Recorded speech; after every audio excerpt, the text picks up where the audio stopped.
Bismillahirrahmanirrahim. Assalamualaikum warahmatullahi wabarakatuh. Selamat pagi semuanya. Salam sehat selalu. Semoga hari ini teman-teman semua masih diberikan kenikmatan dan kesehatan. Pastinya kita berharap dengan kesehatan tersebut kita bisa melewati masa-masa ini dengan baik. Ya, bertemu lagi dengan saya di mata kuliah KDK, konsep dasar keperawatan. Nah, kali ini saya akan membahas tentang teori caring menurut Jane Watson. Ya, nah, sebelumnya teman-teman pastinya sudah banyak mengenal tokoh-tokoh keperawatan yang sudah dipelajari pada pertemuan sebelumnya. Baik, untuk lebih singkatnya lagi, langsung saja kita ke pembahasan tentang teori caring menurut Jane Watson. Ya, sebelumnya saya bacakan dulu untuk profil dari Jane Watson ini. Aslinya namanya adalah John Brodess Watson. Dilahirkan di Grenville pada tanggal 9 Januari 1878 ya. Pastinya kita belum, teman-teman pasti belum pada lahir ya, sama saya juga belum. Dan wafat di New York City pada tanggal 25 September 1958. Jane Watson ini mempelajari ilmu filsafat di University of Chicago dan memperoleh gelar PhD-nya tahun 1903 dengan disertasi berjudul Animal Education. Watson dikenal sebagai seorang ilmuwan yang banyak melakukan penyelidikan tentang psikologi binatang. Nah, apa kaitannya teori beliau terkait dengan keperawatan? Kita lihat ya. Oke. Baik, konsep caring. Caring science merupakan suatu orientasi human science dan kemanusiaan terhadap proses, fenomena, dan pengalaman human caring.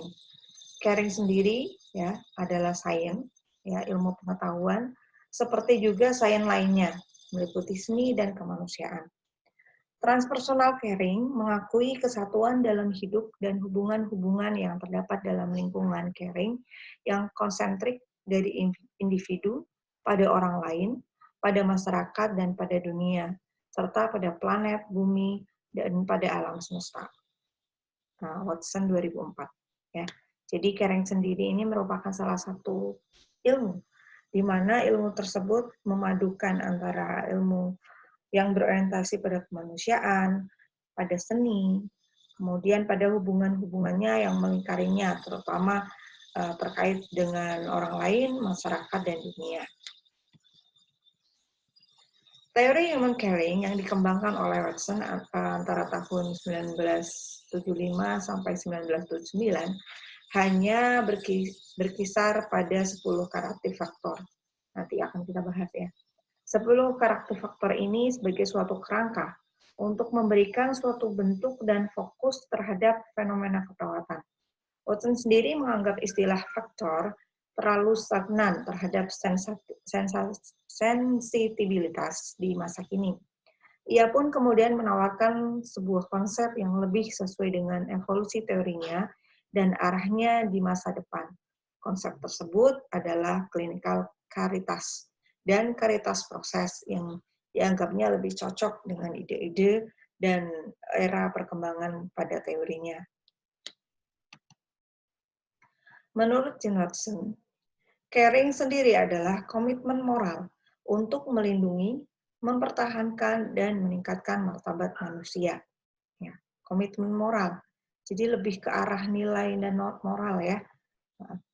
Dan ini tidak bisa tampak ya karena bisa dirasakan ya, bisa tampak dan bisa dirasakan ketika seseorang itu mengedepankan komitmen moral ini.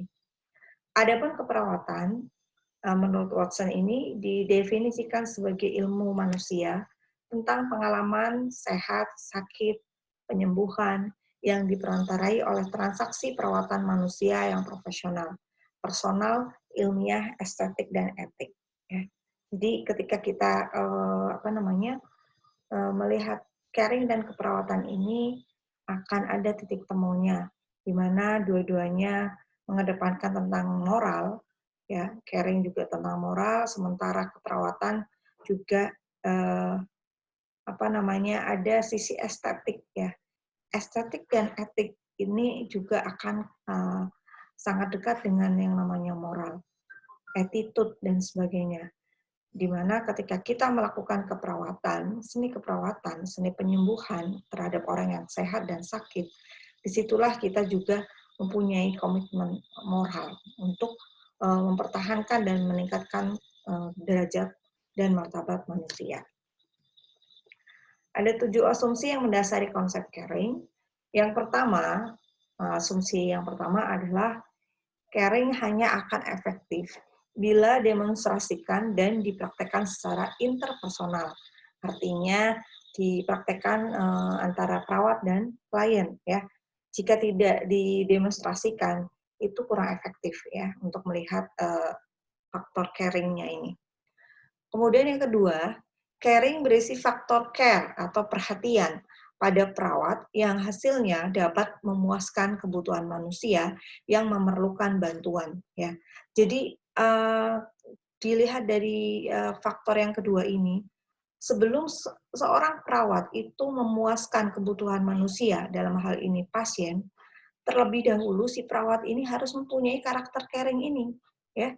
Jadi karakter caring inilah yang nantinya akan mendasari setiap tindakan perawat untuk berusaha memuaskan kebutuhan manusia lainnya, yaitu pasien, ya.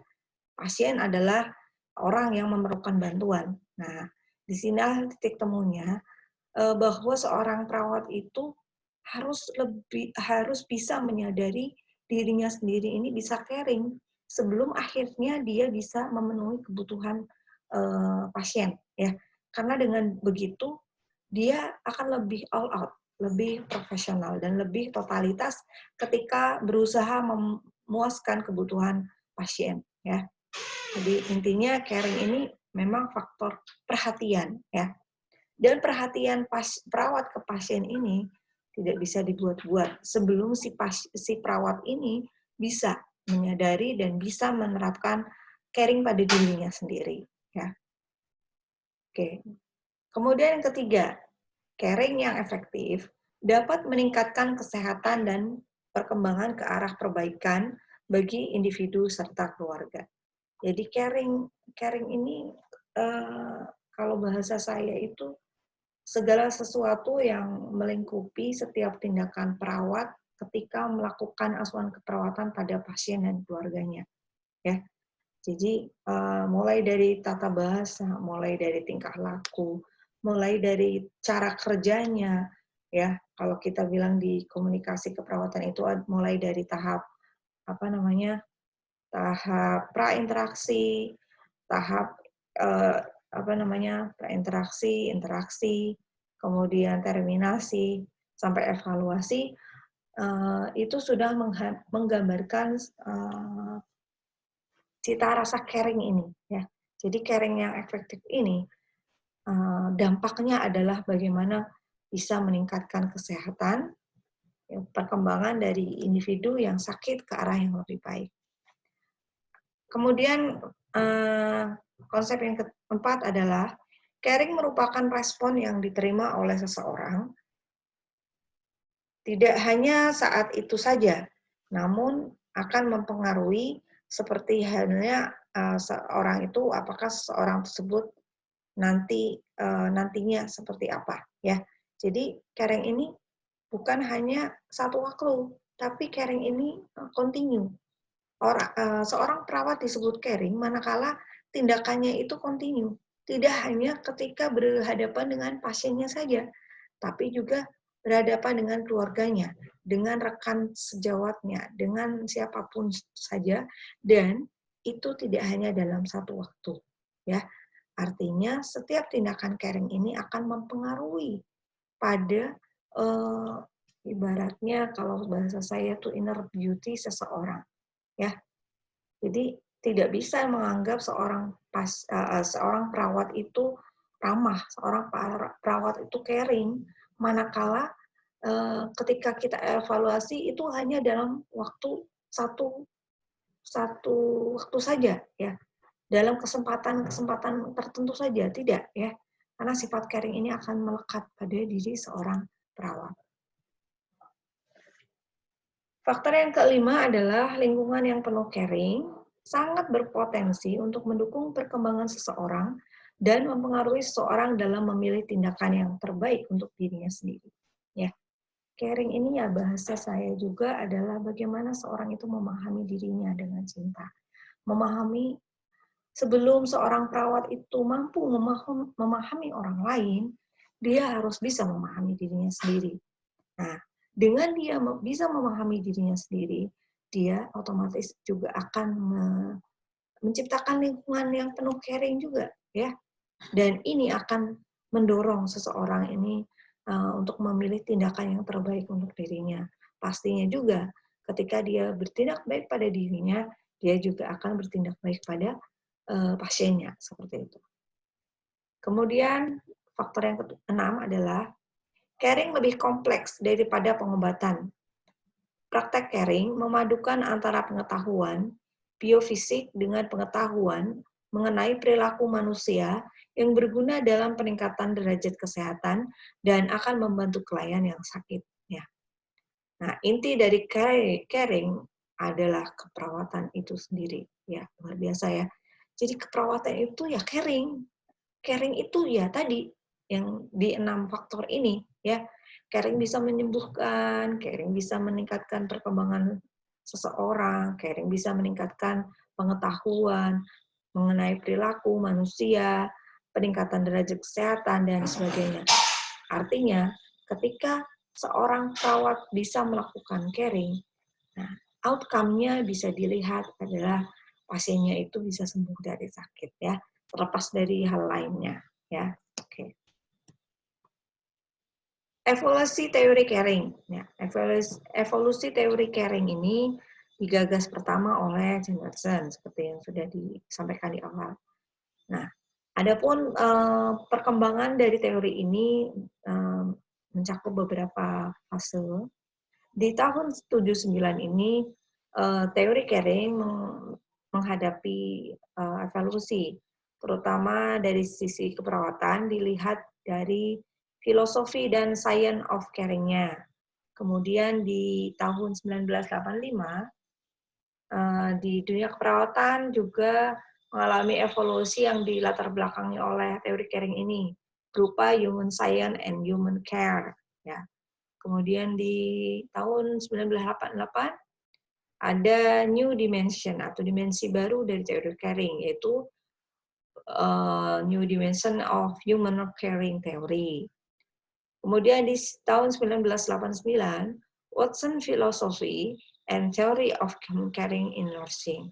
Jadi ada perubahan di filosofi Watson dan teori human caring, terutama di dunia keperawatan. Caring kaitannya dengan faktor kuratif caring. Pertama adalah pengetahuan dan praktik perawatan diintegrasikan dengan proses penyembuhan dari dalam diri dan pengalaman hidup klien. Faktor ini bersifat melengkapi, akan tetapi berbeda dengan faktor kuratif. Ya. Jadi bukan faktor penyembuhan, tapi faktor kuratif ini akan bisa melengkapi, akan bisa menunjang proses penyembuhan pasien ketika faktor caring ini melekat dalam asuhan keperawatan yang diberikan pada pasien tersebut ya. Tapi bukan kuratif ya, lebih ke support mental, support manajerial dan sebagainya. Untuk kuratif sendiri dikembangkan oleh dokter, sementara kuratif akan lebih sering dikembangkan oleh perawat ya. Karena apa? Karena perawat itu lebih lama berhubungan dengan pasien ya. Ya, seperti kita tahu sekarang ini peran perawat dalam era COVID-19 itu sangat dibutuhkan. Dan perawat-perawat yang memberikan asuhan keperawatan pada pasien-pasien PDP dan corona terutama, pastinya juga bisa mengedepankan caring ini ya. Ya, bagaimana tidak ya, mereka harus kuat menahan napas dengan lilitan baju, APD dan sebagainya yang pastinya itu sangat tidak nyaman. Akan tetapi karena ada sifat caring-nya inilah yang membuat mereka bertahan. Caring di situ juga ada tanggung jawab moral ya, seperti tadi kita bahas, ada tanggung jawab moral, ada tanggung jawab etik dan sebagainya. Bagaimana mungkin seorang perawat itu akan membiarkan pasiennya yang menderita ya, sementara itu adalah bidang garapnya, itu adalah kerjanya dan sebagainya. Nah, inilah yang disebut sebagai contoh yang nyata ya dalam era sekarang. Ya, perawat-perawat yang berusaha memberikan apapun yang dia miliki untuk kesembuhan pasien. Nah, itulah insya Allah perawat-perawat kita itu sudah mengedepankan karakter caring ini. Ini adalah 10 faktor karatif yang bisa dijumpai pada seorang perawat yang bisa melakukan teori caring ini. Yang pertama adalah sistem nilai humanistik dan altruistik, yaitu mengutamakan kepentingan orang lain. Ya, ini di prinsip etik juga ada ya. Nah, kalian bisa kembangkan itu, ya. Jadi nilai-nilai humanistik, nilai-nilai kemanusiaan, nilai-nilai seni dalam berhubungan dengan manusia lainnya, itu lebih banyak mengutamakan kepentingan orang lain. Dan ini adalah salah satu karakter dari caring dan juga kode etik dari seorang perawat, ya, mengutamakan kepentingan orang lain. Kemudian ada kejujuran dan harapan, sama ya. Untuk poin kejujuran juga di kode etik keperawatan juga ada harapan, yang memberikan harapan. Nah, jadi akan sangat aneh ketika saya menjumpai perawat yang negatif, ya. Perawat itu identik dengan karakter caring ini. Perawat itu memberikan harapan. Perawat itu jujur. Perawat itu bicara sesuai dengan haknya, sesuai dengan kewajibannya, sesuai dengan kapasitasnya. Kemudian faktor yang ketiga adalah sensitivitas pada pribadi seseorang dan orang lain. Sensitif ya, peka terhadap kebutuhan orang lain, peka terhadap kebutuhan pasien ya.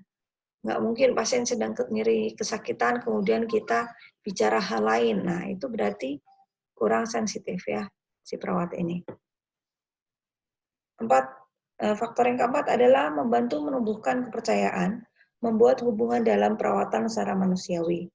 Ya, jadi hubungan dalam perawatan juga tetap dalam koridor batas yang normal, tidak terlalu lebay, ya, tidak terlalu juga kurang. Ya, artinya tetap sedang-sedang saja dan tidak terlalu over. Yang kelima, mengekspresikan perasaan positif dan negatif. Perasaan positif dan negatif ini bisa diekspresikan dengan cara yang baik, yang tidak melukai hati pasien. Kemudian yang keenam, proses pemecahan masalah keperawatan yang kreatif. Jadi dalam hal pemecahan masalah, perawat yang caring ini selalu mengedepankan kreativitas, ya, tidak monoton. Ya, karena tentunya yang dihadapi oleh perawat itu pasien yang berbeda-beda, yang tidak bisa satu sama lain disamakan. Kalaupun protap, misalnya protap pemasangan kateter itu sudah baku, akan tetapi ketika seorang perawat itu mengedepankan prinsip caring, dia akan cepat melakukan kreativitas, manakala ternyata pasiennya kalau di teori ternyata nomor kateternya untuk perempuan dewasa antara sekian dan sekian misalnya. Tapi ternyata ketika menjumpai pasien yang berbeda postur tubuh dan sebagainya, ternyata tidak bisa dengan ukuran orang dewasa. Nah, seperti itu. Ya, jadi di situ pun dibutuhkan sikap kreatif, sikap caring dari perawat. Kemudian faktor yang ketujuh adalah proses belajar mengajar transpersonal. Jadi ada proses belajar mengajar ya. Kita semua ini nantinya teman-teman juga yang nantinya akan jadi perawat juga punya sifat untuk mengajarkan ya. Bukan hanya perawat yang jadi dosen yang bisa ngajar, tidak ya. kalau seorang perawat itu mempunyai sifat caring, dia juga akan bisa mentransfer ilmunya, ya, mentransfer keahliannya pada orang lain, ya. Jadi tidak ada sekat antara oh ini perawat lapangan, ini perawat pendidikan, tidak, ya. Pastinya sebenarnya ketika seorang perawat ini mempunyai karakter ini, dia akan mudah mengajarkan pada orang lain tentang hal-hal yang memang harus dipelajari pasien misalnya. Kemudian faktor yang kedelapan adalah menciptakan lingkungan fisik, mental, sosial, kultural, dan spiritual yang mendukung. Ya, seperti halnya sekarang. Ya, sangat disayangkan manakala saya melihat ada beberapa profil perawat yang mungkin karena terlalu banyak tugas dan sebagainya ya, sehingga yang diupload adalah hal-hal yang negatif gitu ya, yang cenderung meresahkan orang awam gitu ya. Nah, ini juga harus dihindari ya. Seorang perawat yang karatif pastinya dia lebih menginginkan lingkungan yang baik untuk pertumbuhan fisik, mental, dan sosiokultural di sekelilingnya ya, terutama di lingkungan pasien. Jadi teman-teman dalam masa COVID seperti sekarang ini, ya harapannya tidak mudah untuk menyebarkan berita-berita hoax, berita-berita yang akhirnya membuat mental masyarakat itu down dan sebagainya, takut berlebihan dan sebagainya ya. Jadi hati-hati juga ketika dalam bermedsos. Kemudian yang ke-9, pertolongan dalam memenuhi kebutuhan manusia. Pertolongan di sini bisa dalam banyak hal ya. Dalam hal banyak perawatan, pastinya teman-teman bisa mengklarifikasikan atau mengkategorikan mana pasien yang benar-benar butuh membutuhkan kebutuhan yang berbeda dengan pasien-pasien yang lainnya. Transpersonal caring merupakan kesatuan dalam hidup dan hubungan-hubungan yang terdapat dalam lingkungan perawatan yang konsentrik dari individu pada orang lain, pada masyarakat, pada dunia, pada planet bumi, dan pada alam semesta. Jadi kalau melihat transpersonal caring ini, insya Allah ya, luar biasa. Karena dari definisinya tidak hanya menitikkan pada satu titik tentang hubungan perawat dengan pasien saja, tetapi pada orang lain, masyarakat, bahkan dunia, bahkan alam semesta ya. Jadi luar biasa sekali seorang perawat yang bisa menerapkan prinsip caring ini. Adapun transpersonal caring relation, ya, disebut caring relation adalah ketika hubungan perawatan transpersonal mencirikan jenis hubungan perawat perawat spesialis yang tergantung pada yang pertama komitmen moral perawat, terutama dalam hal melindungi dan meningkatkan harga diri komunitas yang ada. Kemudian yang kedua, kesadaran perawat dalam berkomunikasi untuk memelihara dan menghargai jiwa seseorang sehingga tidak menyamakan status seseorang tersebut dengan objek atau benda. Ya, misalnya untuk menggambarkan kalimat ini adalah ketika kita membicarakan tentang ketidakmampuan pasien dalam menahan BAK-nya sehingga dia harus ngompol di tempat tidur. Nah, seorang perawat yang mempunyai caring relationship ini akan melihat-lihat bagaimana dia mengkomunikasikan hal tersebut. Ya, jadi tidak sampai kemudian berita itu menjadi sebuah lelucon atau bahkan si perawat ini menyalahkan ke pasien ya, tidak sama sekali.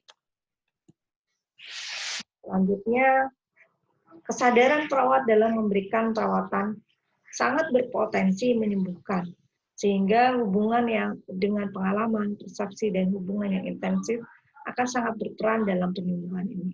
Ya, semakin perawat bisa dekat dengan pasien, dekatnya dalam hal penyembuhan, insya Allah ya, perawat ini akan semakin memperlihatkan sifat caringnya ini. Ada 4 cabang kebutuhan yang saling berhubungan ketika kita membahas tentang caring. Dan ini harapannya akan menjadi salah satu pemandu ya bagi perawat, bagi teman-teman semuanya juga nantinya ketika berhubungan dengan pasien. Yang pertama, kebutuhan dasar biofisikal. Kebutuhan biofisikal ini adalah kebutuhan untuk hidup yang meliputi kebutuhan makan dan cairan, eliminasi dan kebutuhan ventilasi. Nah, beberapa kebutuhan ini akan saling terkait satu sama lain ya.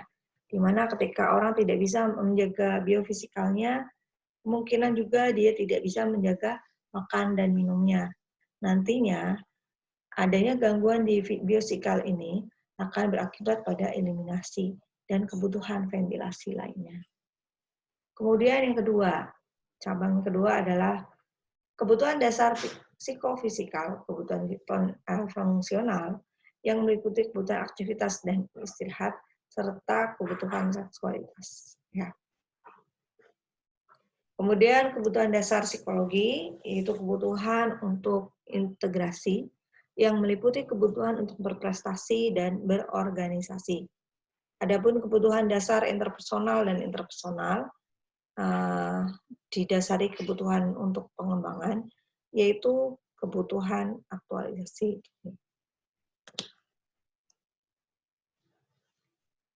Selanjutnya kita bahas tentang keyakinan Watson mengenai 4 pilar yang tadi disebutkan di awal. Keyakinan pertama adalah di bidang keperawatan. Ini keyakinan Watson di bidang keperawatan. Meliputi aplikasi kiat dan ilmu tentang manusia melalui transaksi caring intrapersonal untuk membantu seorang mencapai kesalahan pikun-pikunnya yang menimbulkan pengetahuan diri, pengendalian diri, perawatan diri, dan penyembuhan diri.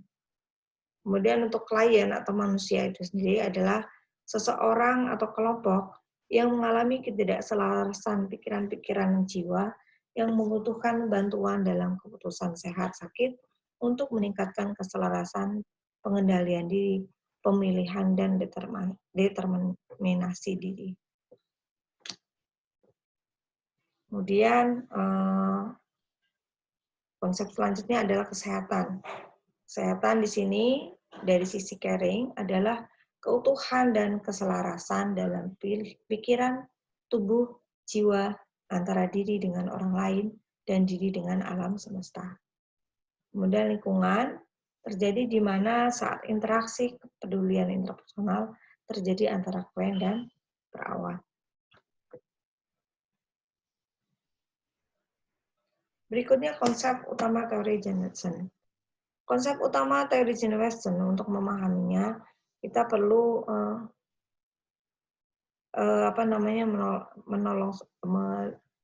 melihat seorang Jane Watson itu sendiri dan pastinya untuk hari ini perawat seorang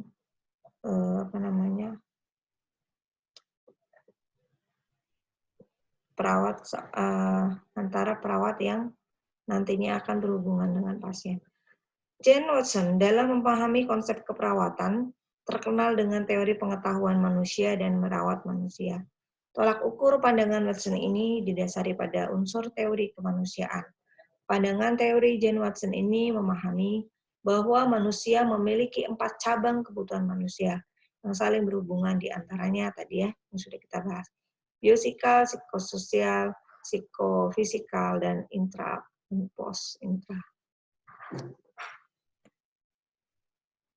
Bagaimana penerapan teori Jane Watson dalam lingkungan?